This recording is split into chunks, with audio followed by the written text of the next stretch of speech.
오늘 본문 로마서 9장 14절부터 18절 말씀을 중심으로 하나님의 주권적 선택 두 번째 시간을 갖도록 그렇게 하겠습니다.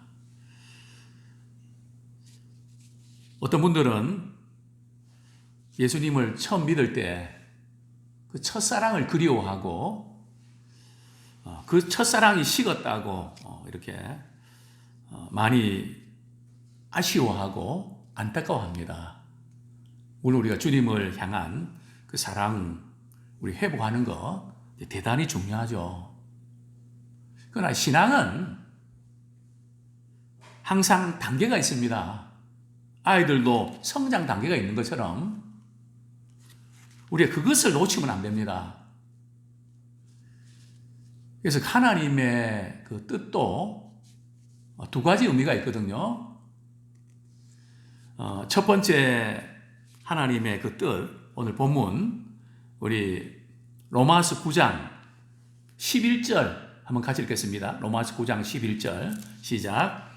그 자식들이 아직 나지도 아니하고 무슨 선이나 악을 행하지 아니한 때에 택하심을 따라되는 하나님의 뜻이 행위로 말미암지 않고 오직 부르시는 이로 말미암아 서게 하려 하사. 여기 보면 택하심을 따라되는 하나님의 뜻.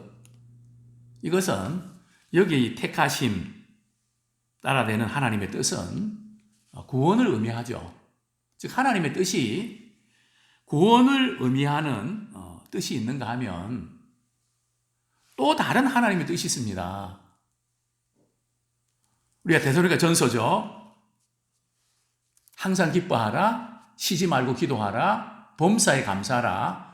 이는 그리스도 예수 안에서 너희를 향하신 하나님의 뜻이니라. 여기 이제 하나님의 뜻은 하나님의 교훈을 의미합니다. 그러니까 우리가 처음 예수 믿을 때는 좀 하나님께서 무조건적으로 우리를 사랑해 주신 그 사랑에 감격하죠. 왜 날 사랑하나? 왜 날 사랑하나? 그러나 이 구원의 그 사랑, 이것에 계속 우리가 머무르 있으면 안 되는 거죠. 물론 구원의 사랑은 계속되는 사랑입니다. 그러나 처음 예수 믿을 때의 그 첫사랑을 회복시켜 주시옵소서. 근데 우리 예수 믿고 말이죠. 구원의 그 첫사랑이 회복이 잘 되던가요? 이제 우리 신앙의 연수가 지나고 우리 성숙했습니다. 이제는 그 다음 단계로 나가야 됩니다.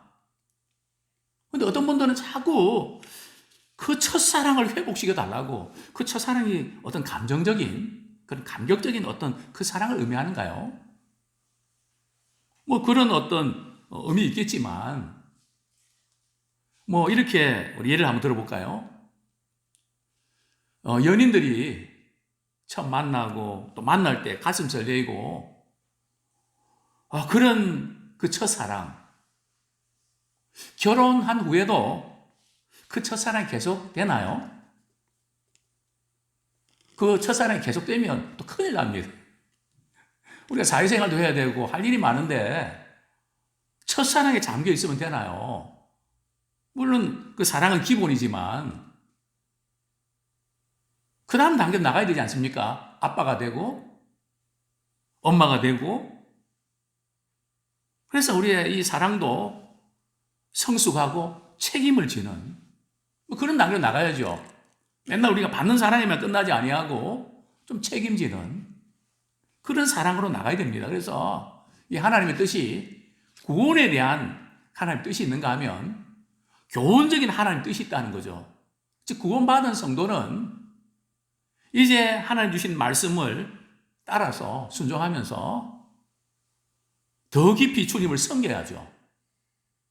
근데 그 부분은 신경을 쓰지 못하고 맨날 그냥 그 첫사랑 하나님 회복시켜 달라고, 아니 그 첫사랑은 지나갔다고. 우리 아이들 성장 과정도 그렇지 않습니까? 어렸을 때는, 가난할 때는 말이죠, 울기만 하면 엄마가 젖도 먹여주고 기저귀도 갈아주고 다 해주잖아요. 우리 청소년이 돼갖고 말이 배고프다고 울기만 하고 있으면 되나요? 짜장면도 좀 시켜 먹고 라면도 좀 끓여 먹고 알아서 좀 해야 되는 거 아니에요? 하나님이 우리를 다루는 방식도 하나님이 변했다는 게 아니고요. 우리의 신앙의 연수에 따라서 하나님이 우리를 대하는 방식이 다르단 말이죠. 근데 우리 자꾸 그것을 같다고 생각하면서 하나님이 변했다고 생각하거든요. 그렇지 않습니다. 물론 하나님은 동일하시죠. 그러나 우리를 다르게 대하기를 원하시고 그 단계까지 오기를 원하십니다. 예를 들면 우리 출애굽기에 보면 이스라엘 백성이 애굽에 나와서 광야 생활하면서 그냥 목마르면 또 고기 먹고 싶으면 어떻게 합니까? 그냥 모세 원망하고 하나님 원망하지 않습니까? 그럼 하나님께서 어떻게 해주시죠? 그들이 필요한 것을 다 채워주십니다. 그런데 민수기만 딱 들어오면 말이죠. 출애굽기 20장에서 하나님께서 모세에게 율법을 주시죠. 신앙생활에 가이드라인을 주신단 말이죠. 우리가 애들이 어느 정도 성장하면 어떻게 해야 될 것, 밖에서 갔다 오면 손 씻고 숙제하고 가이드를 주지 않습니까? 그러니까 안 하면 또 매 맞죠? 야단 맞죠? 그러니까 갓난한 때는 그렇게 안 하죠. 어느 정도 성장하면 이제 가이드라인을 요구한단 말이죠. 그러나 이 민수기에 딱 들어오면 말이죠. 이미 그들은 하나님의 은혜도 체험하고 말씀도 많이 들었습니다. 알고 있습니다. 그런데 불평하니까 어떻게 하시나요? 한 번도 그냥 넘어간 적 있으신가요? 자, 민수기에서 말이 이스라엘 백성들이 원망했는데 그냥 넘어간 거 성경 구절 찾아오시면 제가 커피를 쏘겠습니다. 다르단 말이죠. 즉 하나님께서는 우리의 어떤 신앙의 어떤 단계나 수준에 따라서 이제는 좀 이렇게 돼야 된다는 거죠. 그런데 우리는 늘 그 어렸을 때에 갓난아이 때 그 부분만 그리워하고 그래서 히브리서에 보면 언제까지 신앙의 초보에 머물겠냐? 언제까지 젖만 먹냐? 이제 좀 밥도 먹고 고기도 좀 먹어야 되지 않겠냐? 이제는 좀 선생이 돼야 되지 않냐? 의의 말씀을 분별할 줄 알아야 되지 않냐?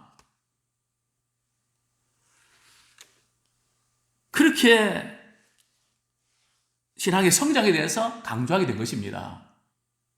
자, 오늘 우리 본문 다시 한번 우리 로마서 9장 12절부터 14절까지 우리 한번 같이 읽겠습니다. 12절부터 14절까지 시작. 리브에게 이르시되 큰 자가 어린 자를 섬기리라 하셨나니 기록된 바 내가 야곱은 사랑하고 에서는 미워하였다 하신과 같으니라. 그런즉 우리가 무슨 말을 하리요? 하나님께 불의가 있느냐? 그럴 수가 없느니라.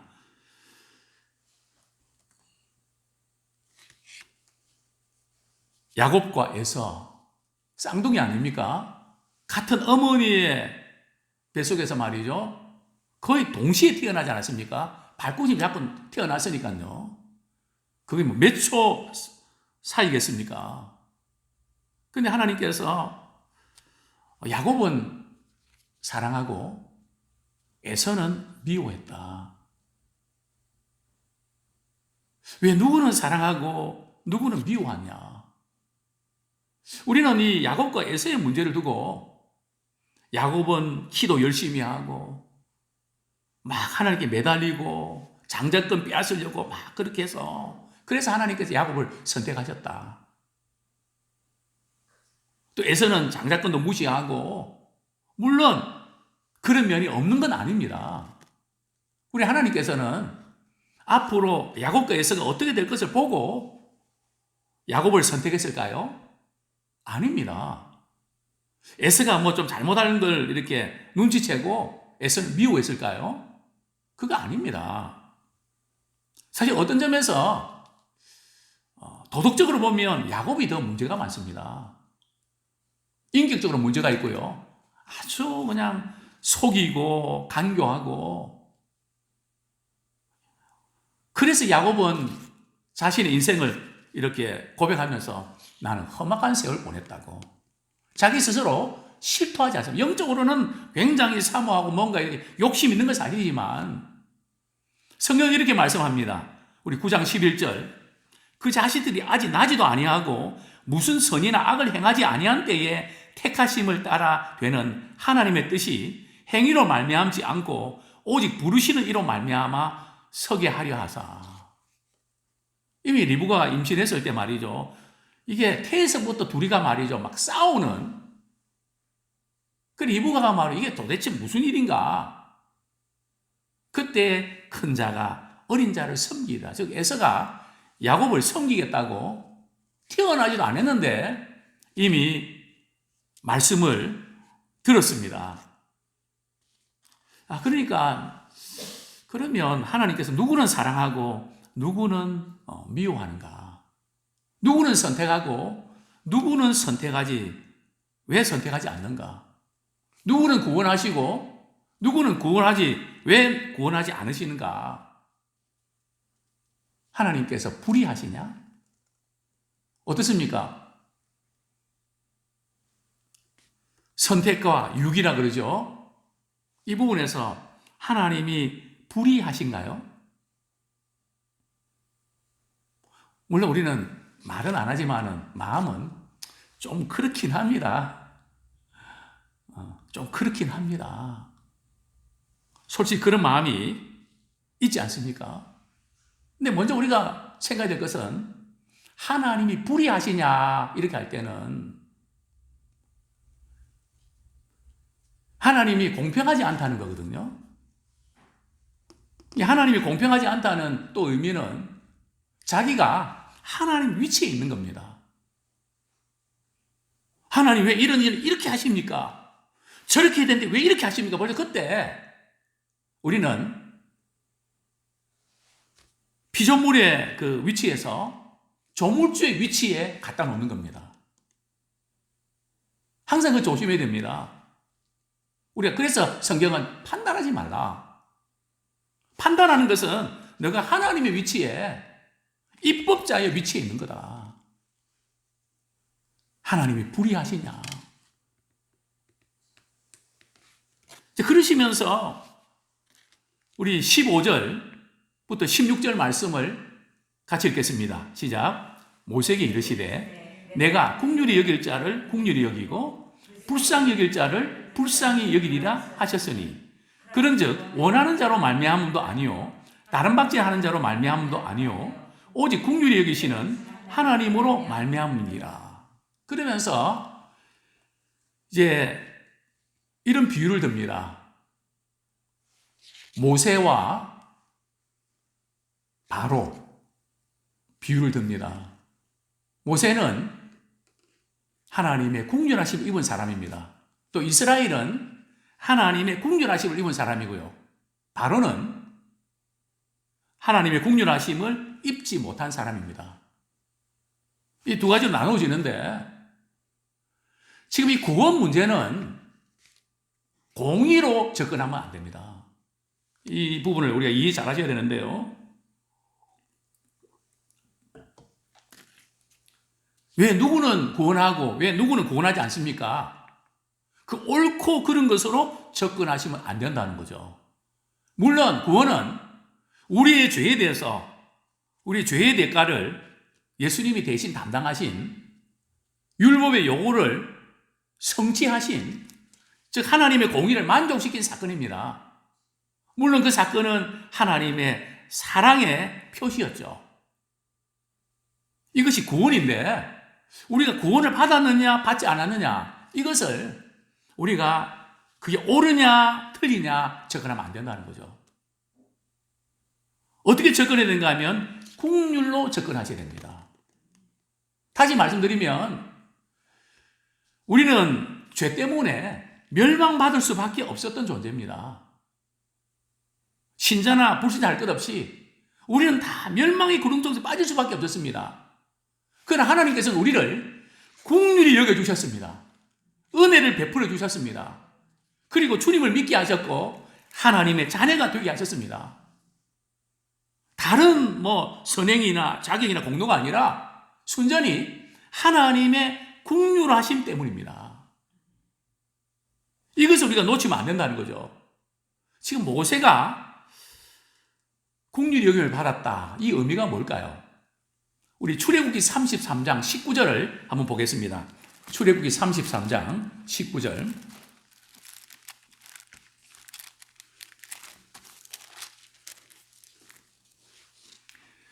네, 우리 출애굽기 33장 19절 시작.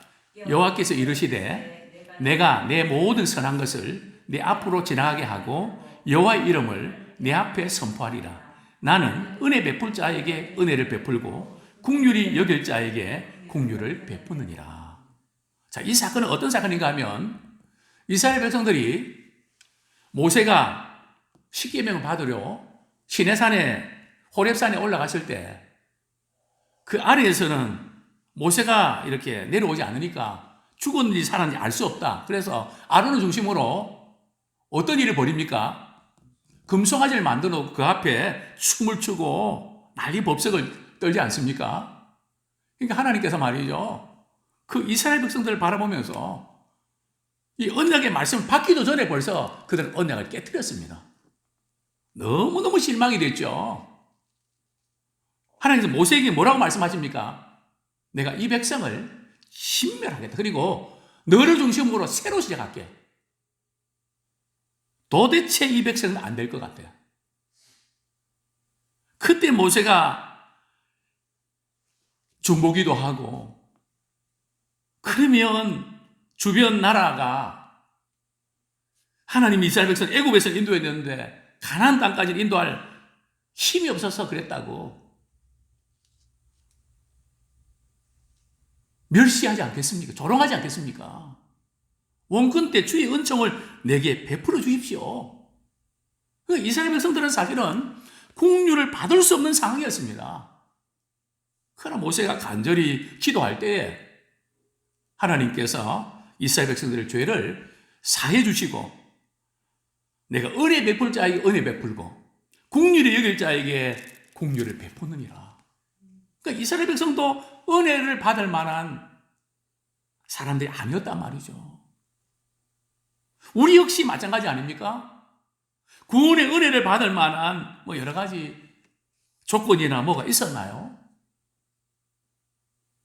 그런데 하나님께서 모세를 통해서 이스라엘 백성들의 죄는 사해 주시고 은혜를 베풀어 주셨다는 거죠. 우리에게는 은혜를 베풀어 주셨다는 겁니다. 긍휼을 베푸는 것이 불이하냐? 우리가 어떤 관점에서 이 지금 선택받지 못하는 걸 보는 것에 따라 달라집니다. 누구는 선택하고 누구는 선택받지 못한 것 때문에 어떻게 보면 좀 불공평하다 생각할 수 있겠죠. 자, 이렇게 예를 한번 들어볼까요? 어떤 장학회에서 일원동에 있는 대학생들에게 대학 등록금 전액을 한 100명 정도 이렇게 뽑아서 장학금을 지급했다고 합시다. 근데 일원동에 대학생이 100명 밖에 없겠어요? 더 될 수 있겠죠. 저는 정확하게 모르겠지만 있다고 치고 그러면 받은 사람들은 고마워하는데 받지 않은 사람들은 왜 똑같은 대학생인데 똑같은 나이인데 대학을 다니는데 왜 우리에게는 장학금을 주시지 않습니까? 그게 불이한가요?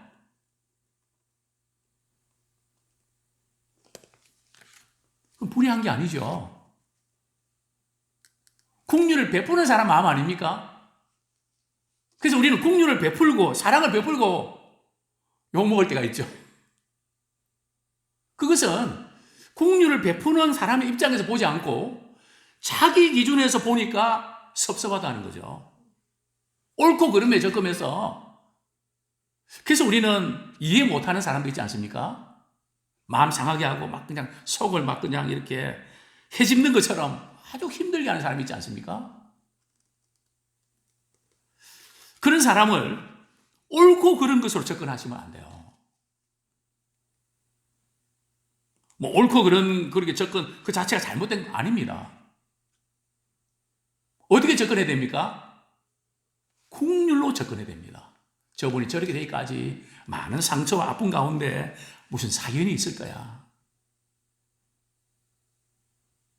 왜냐하면 우리가 믿는 하나님은 국률에 풍성하신 하나님이시기 때문에 그렇습니다. 국률이라는 것은 분에 넘치는 은혜를 받는 거거든요. 우리 역시 국률 여기는 불쌍히 여기는 그런 마음으로 대하길 원합니다. 물론 옳고 그런 기준이 있어야 돼요. 그것으로 모든 거 하려고 하지 말고, 그렇지만 참 불쌍하지, 외롭지, 누가 그 마음 이해해주고 가까이 해줄까? 국률이 여기고 불쌍히 여기는. 왜냐하면 하나님도 그렇게 하셨거든요. 그래서 이 선택의 문제는 국률로 접근해야 됩니다. 또 선택은, 또 구원은 국률을 베푸는 그분의 자유에 달려있는 것입니다. 우리에게 있는 게 아니란 말이죠. 이제 다 이렇게 지옥 가고 멸망당할 사람인데 우리를 구원해 주셔서 그 은혜에 그저 감사할 뿐이지.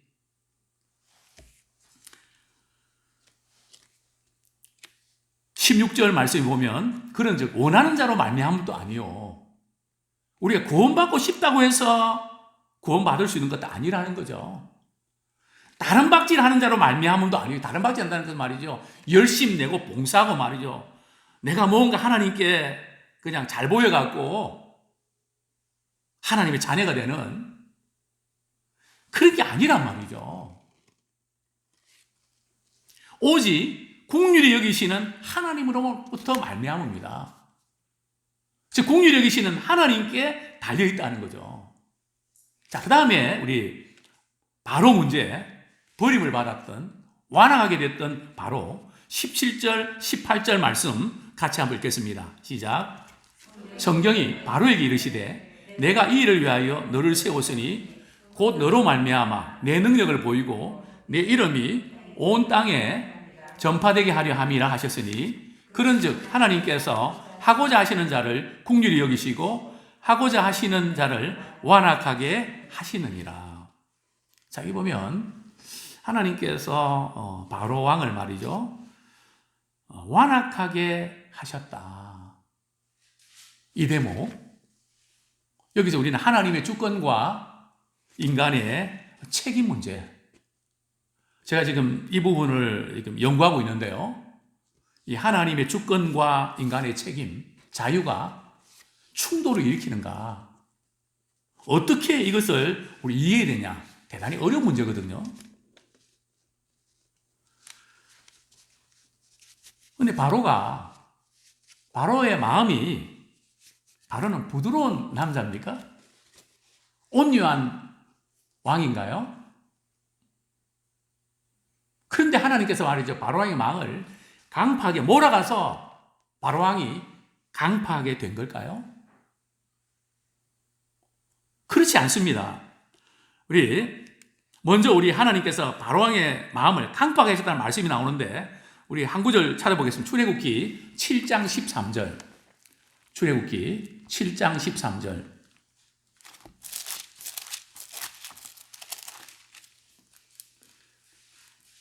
같이 읽겠습니다. 시작. 그러나 바로의 마음이 완악하여 그들의 말을 듣지 아니하니 여호와의 말씀과 같더라.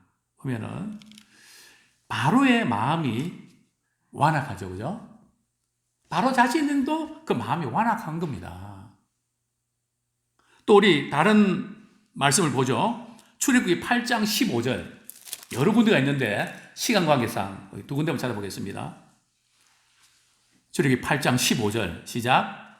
그러나 바로가 숨을 쉴 수 있게 됨을 보았을 때에 그의 마음을 완강하게 하여 그들의 말을 듣지 아니하였으니 여호와께서 말씀하신 것과 같더라. 하나님께서 바로의 마음을 말이죠, 완악하게 하신 것도 맞거든요. 또 바로 왕의 스스로 말이죠, 이렇게 완악한 것도 맞고요. 이걸 정리를 해야 됩니다.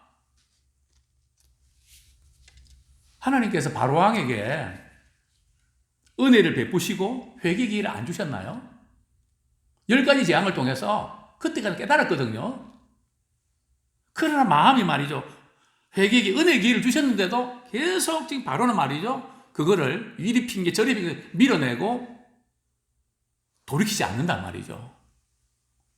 그래서 하나님께서는 바로 왕의 그 마음, 완악한 그 부분을 그대로 두신 겁니다. 우리 믿음의 사람들은 말씀을 통해서 우리 고집 부리고 그럴 때도 깨닫게 해주시고 돌이키게 하시거든요. 그러나 아무리 해도 말씀을 주어도 안 받을 때는 그냥 그대로 둬버립니다. 그게 굉장히 위험하죠. 그래서 성경은 완악해졌다는 거거든요.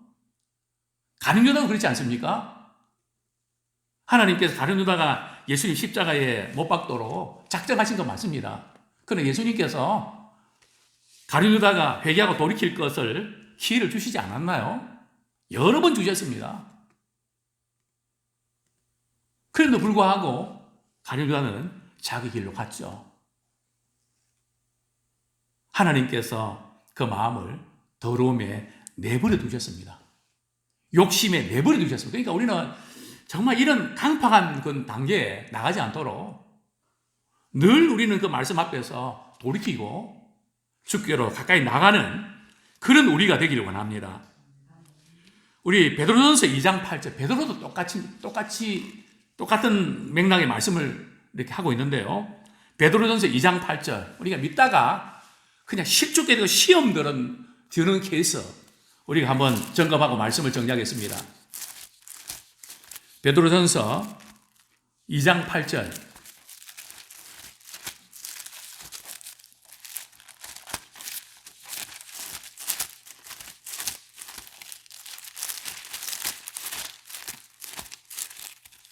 같이 한번 읽도록 하겠습니다. 2장 8절 시작.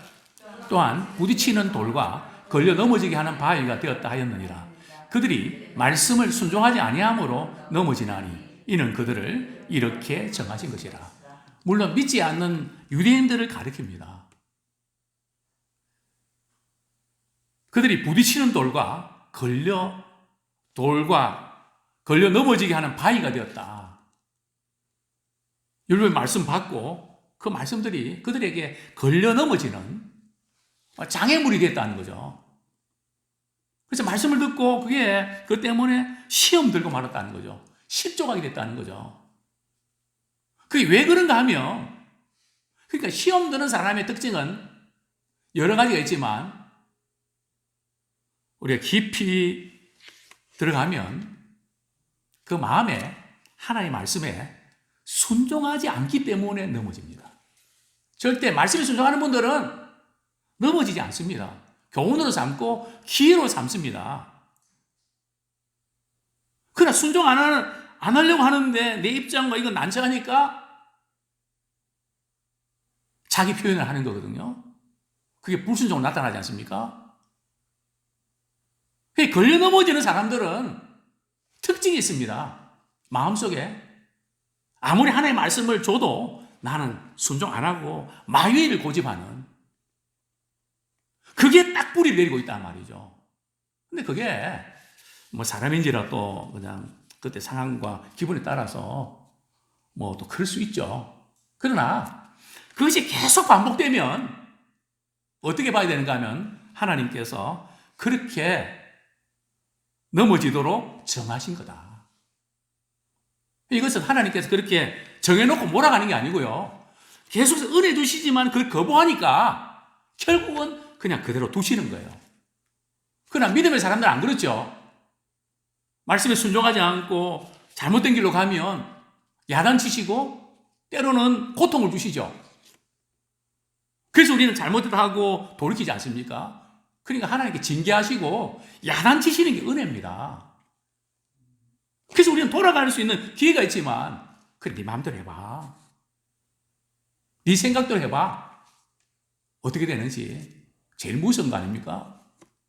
아무쪼록 오늘 주신 말씀 붙잡고 좀 하나님이 우리에게 주신 그 주권과 우리 인간의 자유, 선택은 충돌하지 않고 항상 이것이 같이 갑니다. 정말 우리는 국륜에 풍성하신 하나님, 우리를 구원하신 하나님께 감사와 찬양드리면서 우리 또한 영적으로 연약한 지체들을 불쌍히 여기 국률이 여기는 마음으로 대하기 원합니다. 옳고 그런 것으로 접근하지 마시고, 물론 그것은 우리의 마음에 기준이 있어야 되지만 대할 때는 국률의 마음으로 대할 수 있길 원합니다.